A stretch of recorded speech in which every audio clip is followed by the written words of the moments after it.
Hello, everyone. This is Jacob Virash.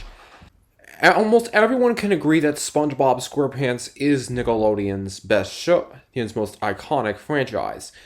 But what many people do not know is how Stephen Hillenburg created the show. Stephen Hillenburg was an influential animator, best known for his work on Rocko's Modern Life and SpongeBob SquarePants. Not only was he the creator of the show, it was SpongeBob, but he was also worked as a writer, showrunner, and artist during the early seasons of the show. He worked on seasons 1 to 3 and as well as seasons 10 to 12. He tragically died of ALS at the age of 57, but his legacy lives on in our hearts. Might surprise you to know that one of the most successful creators in animation didn't plan on a career in the arts at all. In fact, Stephen studied to be a marine biologist who specialized in tide pool ecology. After graduation, he got a job at the Orange County Marine Institute, where he spent 3 years teaching children about various marine creatures such as sponges, starfish, hermit crabs, limpids, and tide pools in general. His favorite part of the job was seeing how fascinated children were with the marine creatures in their natural habitat. However, he found himself missing the arts and asked himself, is there any way to combine these two passions? Luckily, the educational director of the Orange County Marine Institute asked Stephen if he would be interested in creating an educational comic about the animal life of tide pools. Stephen called this comic the Intertidal Zone, which featured anthropomorphic versions of sea life. The comic's co-host was as Bob the Sponge, who would later evolve into SpongeBob SquarePants. The comic was so popular with the children at Orange County Marine Institute, still even tried to get the comic published without success, but he was rejected by multiple publishing companies. He decided, hey, maybe instead of making a comic based on this, maybe I can just switch over to animation. Stephen began attending, in order to get it adjusted to this new art, to animation, Stephen began attending animation festivals and learning all he could about this new art form. In 1989, he decided to leave his career in marine biology behind and enrolled in the Cal Arts Experimental Animation Program. According to him, changing careers like that is scary, but the irony is that animation is a pretty healthy career right now, and science education is more of a struggle.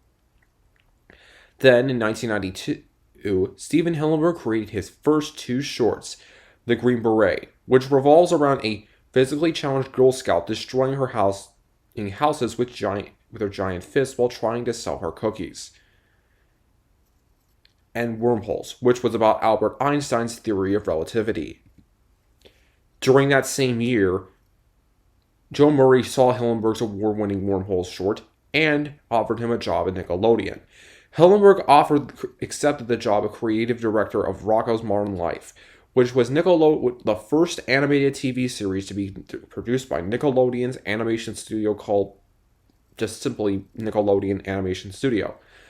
As other shows beforehand, like Rugrats, were animated by Klasky Supo. I'm not sure what studio it is. During the production of Rocko's Modern Life, one of the writers read the Intertidal Zone and convinced Stephen to develop a TV show based on it. He remembered his time teaching at the Orange County Marine Institute and decided that the show should take place underwater. Some of Stephen's inspirations for the show included Pee Wee Herman and Charlie Chaplin. When Stephen pitched the show to Nickelodeon, he wore a Hawaiian shirt, bought a model terrarium with little models and those of the characters inside of it, and played Hawaiian music to set the tone. Then, on July 17, 1999, Nickelodeon changed forever. SpongeBob SquarePants premiered on Nickelodeon and was an immediate hit with viewers and television critics. After just a month on the air, it overtook Pokemon as the highest rated Saturday morning cartoon.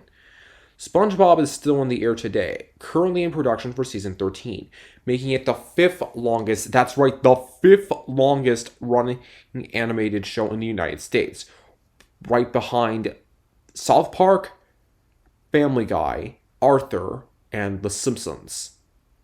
It's also Nickelodeon's highest rated TV series. Its show. Due to its popularity, the franchise has spawned 3 movies and even a Broadway musical.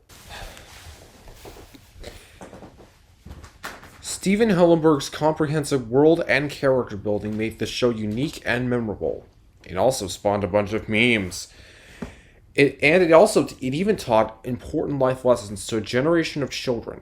Unlike most cartoons, SpongeBob has a sizable adult audience. 40% of the audience would be around 18 to 34 years old.